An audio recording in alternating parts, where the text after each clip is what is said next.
రానున్న 4 ఏళ్లు అమెరికా చరిత్రలో నిలిచిపోతాయని, అక్కడ సువర్ణ అధ్యాయం ప్రారంభం కాబోతోందని ఆ దేశ మాజీ అధ్యక్షుడు డొనాల్డ్ ట్రంప్ అన్నారు. ఎలాంటి అడ్డంకులు ఎదురైనా అమెరికాను తిరిగి గొప్ప దేశంగా తీర్చిదిద్దుతానని హామీ ఇచ్చారు. మిల్వాకీలో రిపబ్లికన్ పార్టీ సదస్సు చివరి రోజును ఉద్దేశించి ట్రంప్ ఉద్వేగపూరిత ప్రసంగం చేశారు.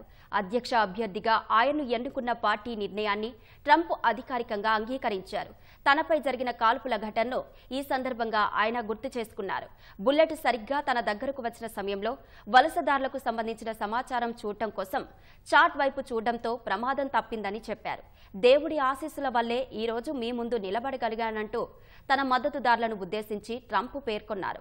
ప్రపంచం మునుపెన్నడూ చూడని ఉన్నత శిఖరాలకు అమెరికాను తీసుకెళ్తానని చెప్పారు. గతంలో కొందరు తనకు మద్దతు ఇచ్చినా ఇవ్వకపోయినా భవిష్యత్తులో వారు తనకు మద్దతు ఇస్తారని ఆశిస్తున్నట్టు ట్రంప్ పేర్కొన్నారు.